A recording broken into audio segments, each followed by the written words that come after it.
quarta-feira, 26 de abril, é dia 5 de Iyar do calendário judaico. Isso significa que nessa data Israel completa 75 anos. É um aniversário marcante em um período que o país vive grande tensão social, mas, acima de tudo, um grande dilema sobre o futuro. Eu sou Anita Efraim, jornalista e fanática por futebol, e esse é o E Eu Com Isso, podcast do Instituto Brasil-Israel. E eu sou João Torquato, sou músico, ativista do movimento negro e estudo os conflitos que se originaram a partir da desintegração da antiga República da Iugoslávia. A pergunta que a gente tenta responder hoje, nesse dia em que Israel completa 75 anos, é: que futuro queremos para o Estado judeu? Nosso convidado é Daniel Dweck, cientista social, mestre em letras pelo Programa de Estudos Judaicos e Árabes da USP e assessor especial do IB. Seja muito bem-vindo, Daniel, mais uma vez aqui no Eu Com Isso. Obrigado, João. Obrigado, Anita. Prazer estar aqui com vocês. E, Daniel, queria que você falasse um pouco, para o ouvinte, sobre esse momento que Israel vive. A gente vê uma convulsão social, contra essa reforma judicial, um governo de extrema-direita, um clima muito tenso com os palestinos também, É, no mínimo, digamos assim, um aniversário conturbado, Sem dúvida, é um aniversário conturbado, é um momento de convulsão, mas que é um pouco resultado de processos históricos que vêm de bastante tempo e que parecem ter chegado num certo ápice. E aí são forças da sociedade israelense que estão se movimentando já há bastante tempo no subterrâneo da sociedade e que parecem agora se colidir. É o atrito entre essas forças que a gente está vendo emergir à superfície. Israel foi fundado em cima de uma certa contradição. E eu acho importante a gente olhar para ela agora, 75 anos depois, até para ver o peso que isso pode ter.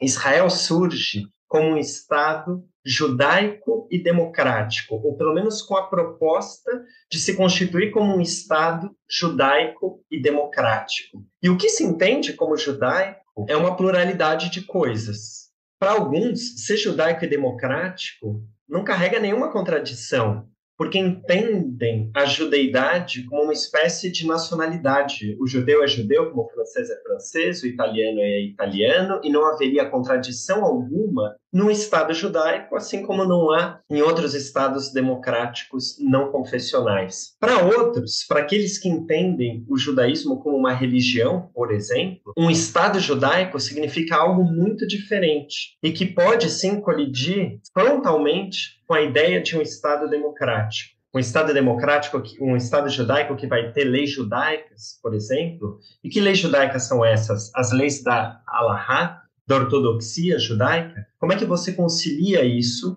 com o Estado para todos os cidadãos? E os não-judeus do Estado de Israel, numa acepção ou outra de Estado judaico, que lugar eles têm? Durante 75 anos, Israel manteve algum equilíbrio entre essas duas forças. A impressão que dá é que agora, hoje, o que a gente tem visto, e já há algum tempo a gente tem percebido sinais disso acontecendo, é que as contradições elas estão mais acirradas, porque forças que eram periféricas, marginais no Estado de Israel, têm ganhado maior protagonismo.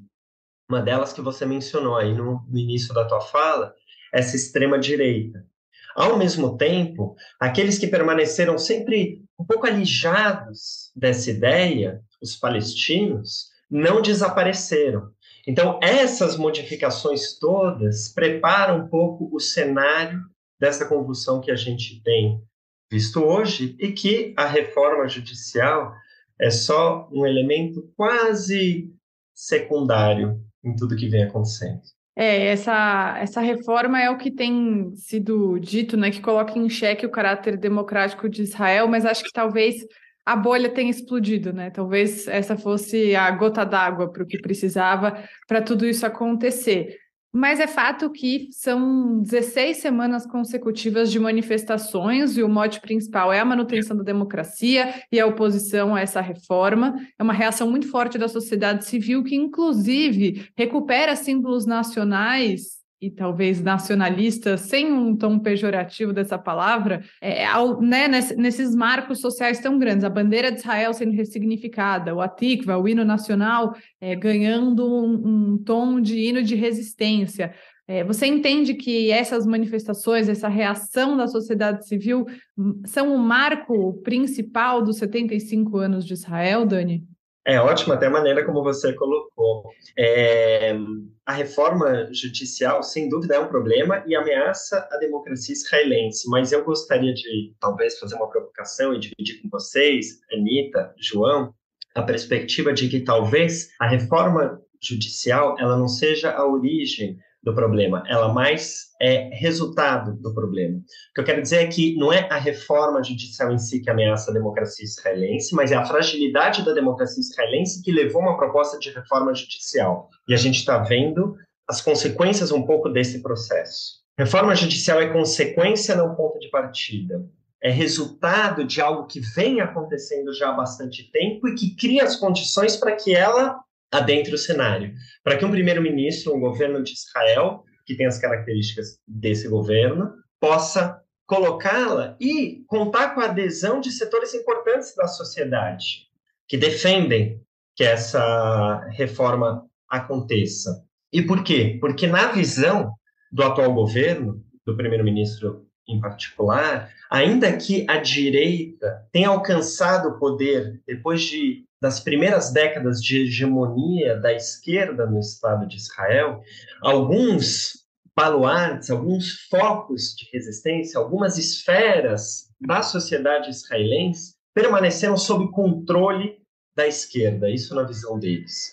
Permaneceram com os valores liberais que caracterizaram o Estado de Israel desde a sua fundação.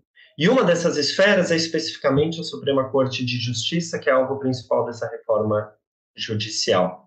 É como se o governo estivesse nas mãos, hoje, das forças mais conservadoras do Estado de Israel, mas a Suprema Corte impedisse esse mesmo governo de governar, porque estabelece alguns limites em defesa de minorias, por exemplo, que impede as agendas excludentes de um governo de extrema-direita de se realizarem. E aí, então, já vindo nesse processo, é necessário enfrentá-la, enfraquecê-la, transformá-la, reformá-la. Agora, sobre essa questão dos símbolos, que eu achei interessante de você ter colocado, de fato, quando a gente olha as manifestações em Israel, são muitas as bandeiras que a população utiliza, o hino é cantado, são símbolos nacionalistas, uma manifestação quase ufanista. E eu acho que isso mostra para a gente duas coisas que eu queria chamar a atenção. A primeira delas é a gente lembrar essa origem do Estado de Israel. Daí que quando se fala em ressignificação de símbolos, eu me pergunto se é ressignificação mesmo de símbolos ou a resistência dessas pessoas em relação aos significados que esses símbolos tinham e que agora têm sido ressignificados por essas novas forças que têm ganhado terreno na sociedade israelense. Sequestrados, basicamente, né? Sequestrados. A gente está acostumado com isso aqui no Brasil também. Porque a bandeira de Israel, o azul e branco, o Hatikva, o hino israelense, eles eram símbolos daquele Estado de Israel liberal que se pretendia judaico enquanto nacionalidade e democrático, com lugar para todos os cidadãos. É aquele sonho de Estado de Israel que está representado nesses símbolos que agora estão sendo levados à rua pela população israelense e cujas ideias estão sendo desafiadas por esse governo, pela reforma judicial, mas eu acho que diz também uma outra coisa, e que a gente tem que olhar com bastante cuidado, que é a ausência, ou pelo menos pequena presença, em alguns lugares isso está sendo relativizado, é importante a gente dar visibilidade para isso, mas de setores não judaicos da sociedade israelense, em especial dos palestinos, nessas manifestações. Para muitos palestinos, nunca houve democracia no Estado de Israel. A democracia era para os judeus. Muitos palestinos se surpreendem quando veem israelenses saindo às ruas em defesa da democracia, porque para eles isso não faria sentido dentro daquilo que o Estado de Israel sempre foi. Que democracia é essa que vocês estão defendendo que não deixe de existir? A gente tem que lutar para que a democracia ela passe a fazer parte do Estado de Israel.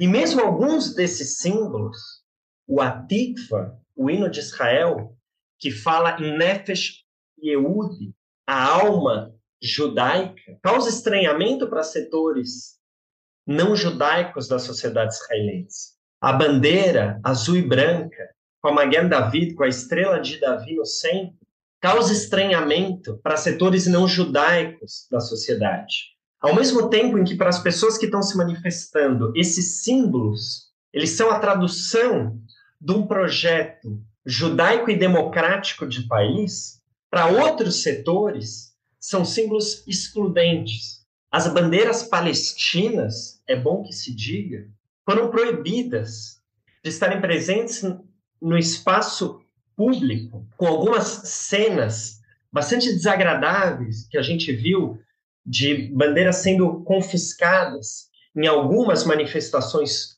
públicas, que devem levar a gente a refletir sobre que Estado de Israel queremos, para quem é esse Estado de Israel, quem cabe dentro desse Estado de Israel. Ao ponto que alguns vão dizer que a reação forte que a gente está vendo agora, como você bem disse, há 16 semanas seguidas, tem a ver com o fato de que talvez pela primeira vez, acho que não dá para dizer pela primeira vez, mas talvez de maneira mais acentuada, esteja em perspectiva a perda de direitos de judeus dentro do próprio Estado de Israel. Judeus LGBTs, judeus progressistas, judeus seculares, laicos, ou então judeus religiosos, mas não ortodoxos, judeus reformistas, judeus massorti, conservadores, e que talvez essa perspectiva de perda de direito dos judeus, mas que já era sentida por outros setores não judaicos, estimularam que tanta gente saísse às ruas,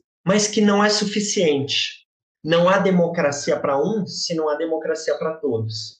E acho que esse é um ponto para a gente observar e considerar. Só para dar uma dica aqui para quem está ouvindo a gente, há algumas semanas a Revital Poleg, colaboradora do IB, escreveu um artigo que está no nosso site chamado O Elefante na Sala, a Sociedade Árabe-Israelense e a Revolução Jurídica, em que ela trata justamente da ausência dos árabes israelenses. Ela falou mais dos árabes israelenses, que são as pessoas que têm a cidadania israelense e não são judeus, são árabes, e o quanto chama atenção a não participação deles nessas manifestações, né?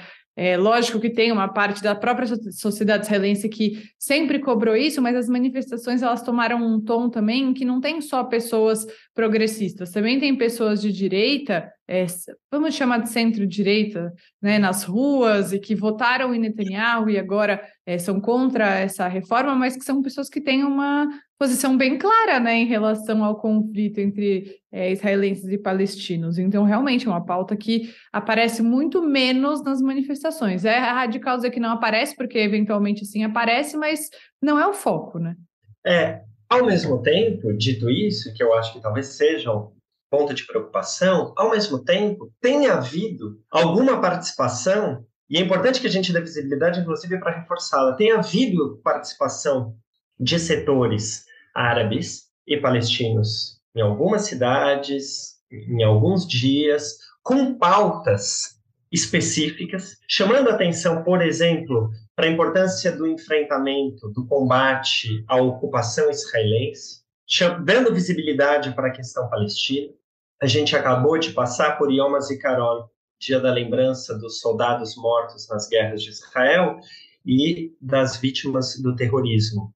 Essa é uma data muito forte no Estado de Israel e também com contornos bastante nacionalistas e que, por vezes, geram ondas anti-árabe. E já há alguns anos, uma manifestação conjunta dos enlutados dos dois lados, israelenses e palestinos, árabes e judeus, que celebram a memória das vítimas, independentemente da origem étnica nacional ou religiosa delas. E esse ano, essa celebração reuniu 15 mil pessoas. Uma celebração que eu acho talvez das mais profundas e bonitas ao longo do ano na sociedade israelense, nas quais árabes e judeus, israelenses e palestinos conseguem dar lado a lado o mesmo peso à dor dos dois povos. Então é importante a gente reconhecer, por um lado, a ausência árabe e palestina, em especial nas manifestações, mas dar visibilidade a elas sempre que acontece. Porque diante dos momentos de crise, tal qual essa que a gente está vivendo, a gente tem a oportunidade de promover transformações sociais. Se o Estado de Israel e a sociedade israelense tiverem força suficiente para aproveitar o momento, para fazer as transformações que precisam ser feitas, a gente está diante de uma grande oportunidade.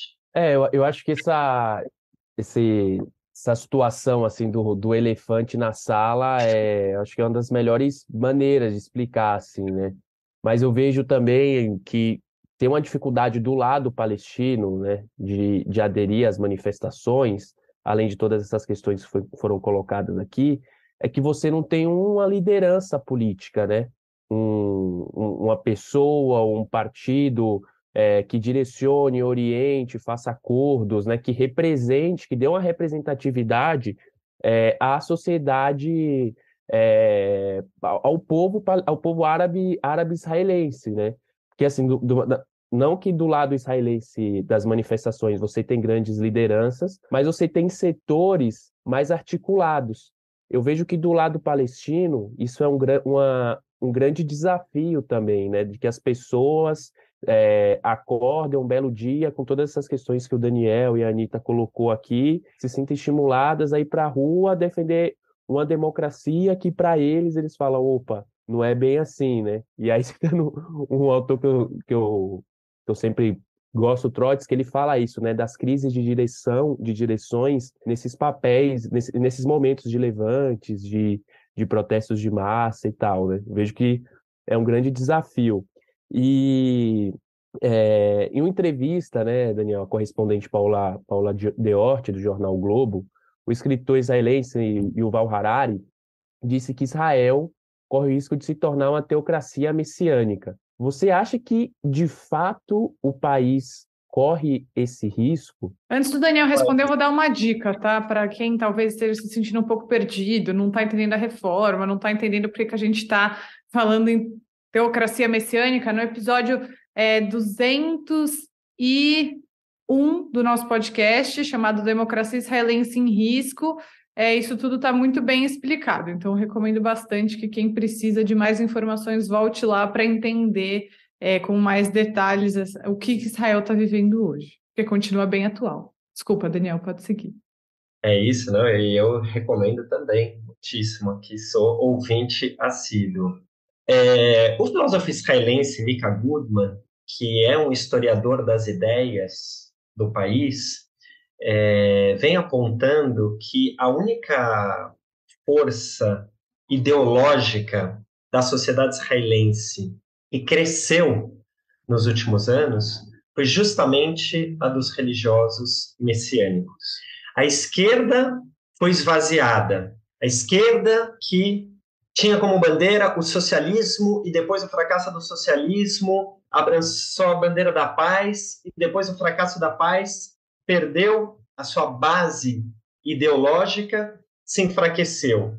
A direita liberal, a direita nazi liberal em Israel, com os desdobramentos, principalmente depois da Guerra dos 6 Dias, perde espaço para o crescimento de uma direita religiosa e messiânica, de forma que a grande força, ainda minoritária, mas crescente, é dos religiosos messiânicos, impulsionados pela ocupação dos territórios palestinos. E eu quero acreditar que isso não vai acontecer no Estado de Israel.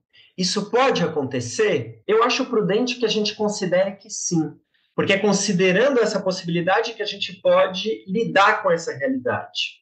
Eu acho que é uma postura mais condizente do que aquela que considera isso tão impossível que, inclusive, propõe que se lide com outros temas e não com esse. Eu acho que esse é um tema. E aí, para dialogar só com o início da sua questão, eu entendo que a ausência de democracia entre os palestinos e a ausência de uma liderança única pode trazer dificuldades, e esse tem sido um argumento reiterado dos governos de Israel para a ausência de negociações, ou responsabilizando os palestinos pelo fracasso das negociações. Eu queria propor da gente olhar para isso também como uma oportunidade. A sociedade palestina, ela é tão diversa quanto a sociedade israelense. As duas sociedades, como qualquer outra sociedade do mundo, é composta por pessoas que pensam diferente. Daí que se o argumento não dá para negociar com os palestinos porque eles são muito diversos, eu acho que a gente pode virá-lo de cabeça para baixo e dizer, ora, se os palestinos são tão diversos como se diz, que a gente converse com quem dá para conversar, que a gente forme as alianças possíveis. Porque, no fundo, a sociedade israelense, ela também é parecida nesse processo. A gente não pode esquecer que foi um israelense, não um palestino, que matou o primeiro-ministro Yitzhak Rabin pouco mais de 25 anos atrás, em meio às negociações de paz com os palestinos. Eu acho que o desafio de israelenses e palestinos, diante de sociedades tão plurais, é ser capaz de fazer alianças entre aqueles setores que não são os setores excludentes da sociedade. Na medida do possível, isolar os setores excludentes, mas principalmente estabelecer alianças, aqueles que já entenderam que só há um futuro possível naquele território, que é um futuro compartilhado entre os povos. E me incomoda muito a abordagem que a gente vê, né, por parte uma parte da diáspora judaica em relação a isso que você está falando, né? Essa estigmatização dos palestinos como um povo todo que apoia terroristas e coisas do tipo. Eu acho que isso é muito contraproducente. Eu acho que tantas vezes a gente pede e demanda, com toda razão, que isso não seja feito com os judeus, ao mesmo tempo que a gente não tenta impedir que isso seja feito com os palestinos, né? Então, acho que isso é importante. Ao mesmo tempo, a gente sabe que existe uma radicalização, e existe uma radicalização dos dois lados, mas que foi muito triste a gente ver um atentado terrorista acontecendo em Jerusalém, cometido por um palestino contra judeus israelenses, no dia de Yom HaZikaron. Essas tensões, elas estão no ar, mas eu também acho que é importante a gente dizer que tenha uma contribuição de ambos os lados nessa radicalização do que está acontecendo, sabe? Não é por acaso que você tem um governo de extrema-direita no poder e que você vê um aumento do terrorismo, um aumento da violência, porque não tem um diálogo possível. E como o João falou, é importante dizer que também tem uma crise muito grave dentro da sociedade palestina, de uma falta de liderança, e que as lideranças que existem, cheias de falsas promessas, porque quem promete soluções fáceis para conflitos complexos é só populismo barato, no pior sentido da palavra populismo. São radicais, quem faz isso são radicais, como o Hamas, que é um grupo terrorista. Então, acho que isso deixa a gente com uma falta de perspectiva muito grande, muito relevante. E ainda falando de extrema-direita, você já começou a responder isso, mas acho que é importante a gente falar, né? Você acha que dá para responder por que Israel chegou nesse colapso justamente agora, nesse marco de 75 anos de existência? Foi uma infeliz coincidência que essa onda de extrema-direita bateu agora por lá? Ou é muito mais do que isso? Ou são os conflitos internos de Israel que levaram tudo isso a acontecer nesses 75 anos? Eu acho que tem os fatores mais gerais, históricos, de um processo que já vem acontecendo há décadas e que a gente já falou aqui. E tem os fatores conjunturais, e talvez valha a pena dizer. Israel, em pouco tempo, passou por muitas eleições. Nessas últimas eleições, em que esse governo foi eleito, aconteceram algumas coisas que possibilitaram a aglutinação de forças religiosas de extrema-direita e do Likud do primeiro-ministro Benjamin Netanyahu. E elas foram as seguintes. Primeiro, a esquerda israelense. Ao contrário de outras eleições, nessas eleições, os dois principais partidos de esquerda preferiram concorrer separadamente. Eles se dividiram, no caso, o Partido Trabalhista, o Avodah, e o Partido da Esquerda Sionista, o Meretz, se dividiram, e o Avodah teve poucos votos, mas entrou no parlamento. O Meretz, nem isso, não conseguiu superar a cláusula de barreira, aproximadamente um pouco mais de 3%, 3,25% dos votos, e ficou fora. Nesse sentido, a representação da esquerda já foi menor. Por outro lado, os partidos árabes também se dividiram. Ao contrário de eleições passadas, em que os principais partidos árabes concorreram juntos, dessa vez, alguns partidos árabes não entraram na lista, também ficaram fora do parlamento, diminuindo também a sua representatividade. Do lado da direita, grupos que normalmente estavam dispostos a fazer aliança com o Likud do Benjamin Netanyahu, dessa vez não estavam. Não estavam porque se sentiram traídos pelo primeiro-ministro nas gestões anteriores. O próprio Likud fez um racha, Gideon Sa'ar formou seu próprio partido, mas os partidos de centro, centro-direita, que normalmente compunham, dessa vez não quiseram. E aí, Benjamin Netanyahu, que é alvo de 3 processos, já é alvo de 3 processos na justiça, e que depende do judiciário para ser absolvido. Então tem um interesse aí particular, individualista, na reforma, viu nos ortodoxos e na extrema-direita os aliados possíveis. Antes das eleições, Bibi preparou esse terreno, porque ao contrário dos árabes, ao contrário da esquerda e ao contrário da direita liberal, a extrema-direita se juntou. Os partidos que sempre foram periféricos, marginais e acabavam fora do parlamento, com exceções, sem dúvida, dessa vez, juntos, conseguiram maior representatividade.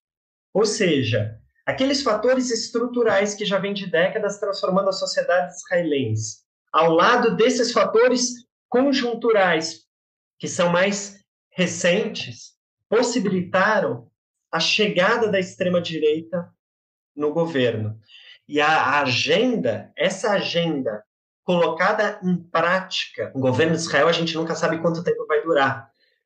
O governo pode cair a qualquer momento. Então, tem até uma certa velocidade em tudo que está acontecendo, gera essa reação da sociedade justo quando a gente está celebrando os 75 anos do país.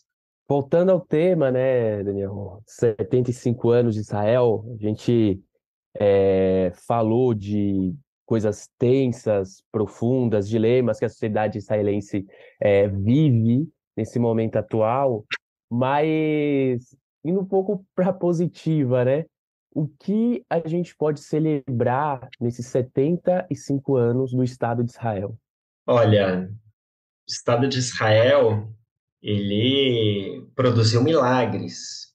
Eu acho, a gente costuma dizer, além da contradição conceitual que a gente apontou no início, de um Estado judaico e democrático, tem uma outra que costuma aparecer nos debates, que é se o Estado de Israel é um projeto colonial ou um projeto de libertação nacional, de autodeterminação de um povo. Eu gosto de assumir a perspectiva de que são as duas coisas e que é importante dar lugar a isso. Falemos então do aspecto positivo. O Estado de Israel é um projeto de libertação nacional que deu aos judeus do mundo inteiro, não só aos judeus que lá vivem, um outro lugar, uma outra condição diante dos dilemas que os judeus sofreram, passaram, enfrentaram, lidaram, seja na Europa, no Oriente Médio e em outros lugares do mundo. A capacidade do Estado de Israel de absorver refugiados é sem precedentes na história. A maneira como o Estado de Israel desenvolveu um país em termos culturais, artísticos, tecnológicos, é sem precedentes na história. Ambientais, que em apenas 75 anos o Estado de Israel tenha se constituído da maneira como se constituiu, é um empreendimento de nos deixar todos de boca aberta.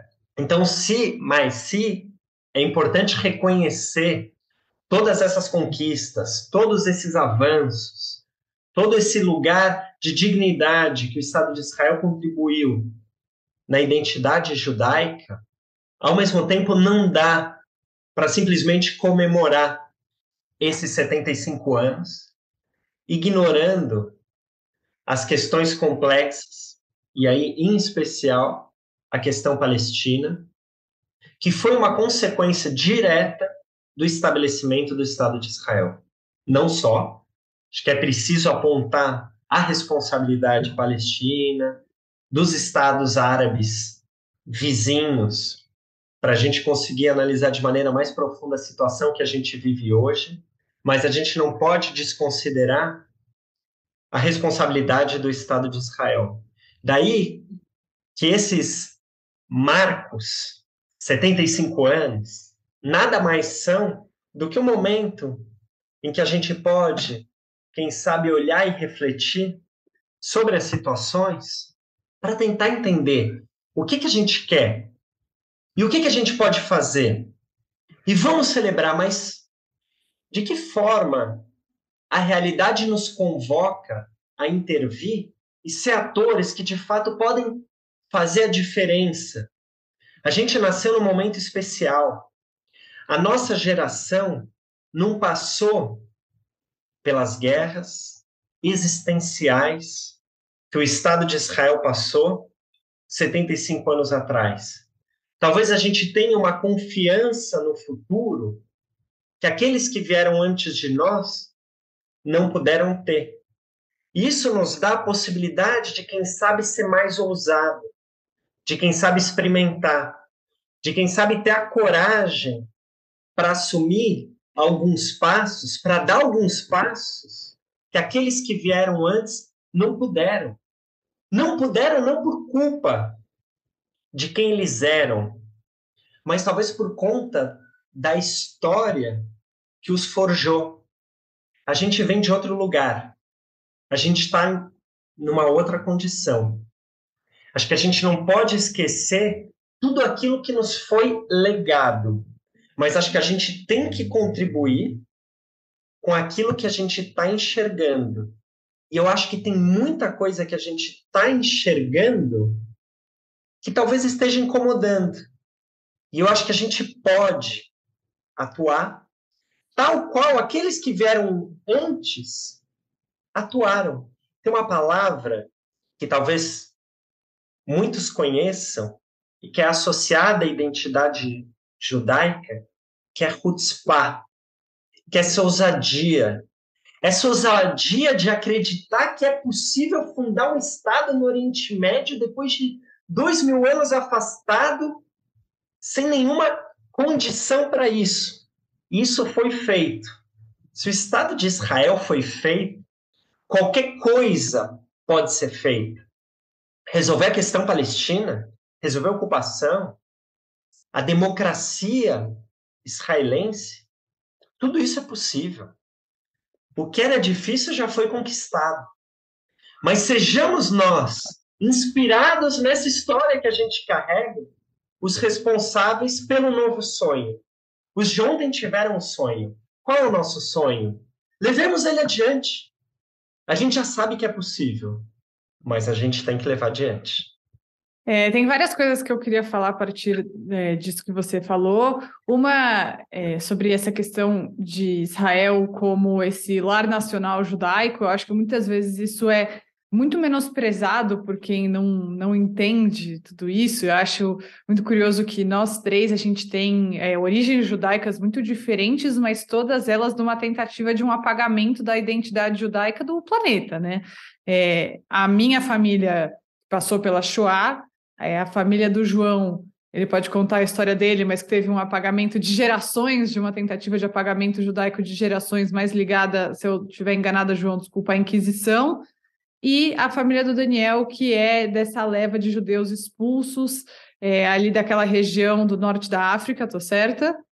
Deslegitimando a identidade judaica. Então, eu acho que isso é muito louco, porque a gente, dentro do nosso contexto de São Paulo, da nossa vida, etc., pode parecer que são só 3 judeus, mas aí você vai pegar a história e são 3 tentativas diferentes da sociedade, da nossa história um pouco recente, digamos assim, de apagar a identidade judaica. E isso me veio muito no discurso do Chico Buarque, recebendo o Prêmio Camões, quando ele fala da descendência judaica dele, e me levou muito a pensar, né? O que seriam os judeus hoje se esse lar nacional tivesse vindo antes? O que seriam os judeus hoje se houvesse essa possibilidade da gente assumir essa identidade nacional? Isso me pegou muito. Eu acho que muitas vezes Israel acaba tendo o conceito de lar nacional muito marginalizado pela questão da ocupação, do conflito árabe-palestino, mas que ela é muito relevante.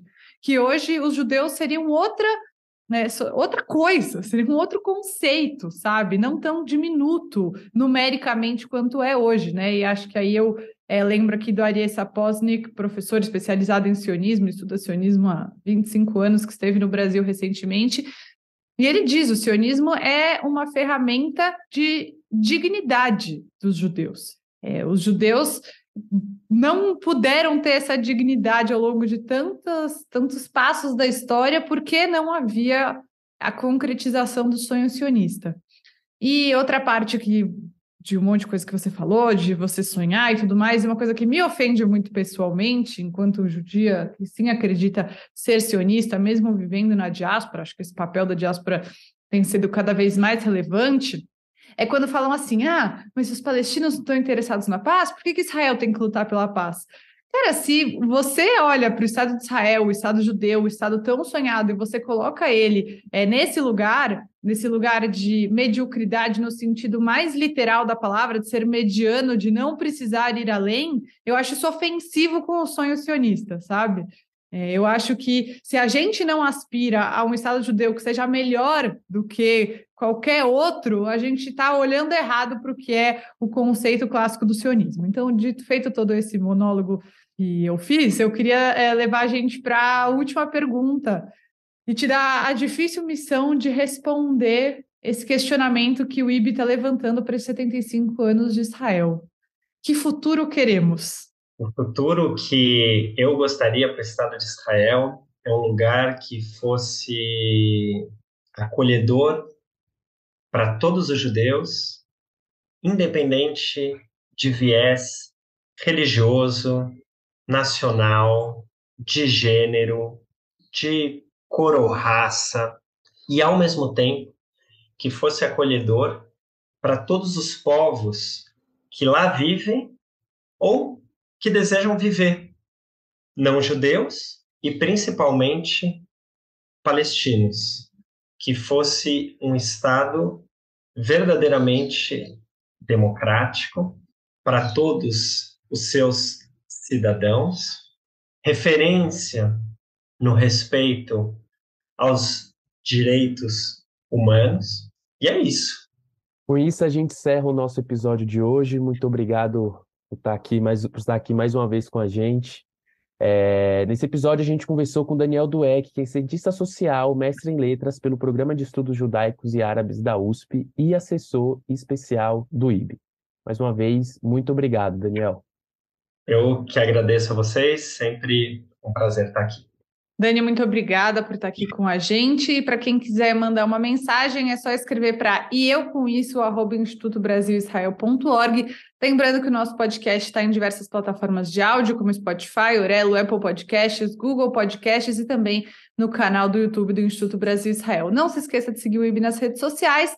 E também lembro que toda sexta-feira a gente tem o Expresso Israel, para quem quiser entender com mais detalhes. Daniela Kresh, nossa correspondente, está sempre trazendo as principais notícias do que acontece por lá e você fica por dentro de tudo em meia hora. Então é isso, pessoal. Até quarta-feira que vem. Tchau.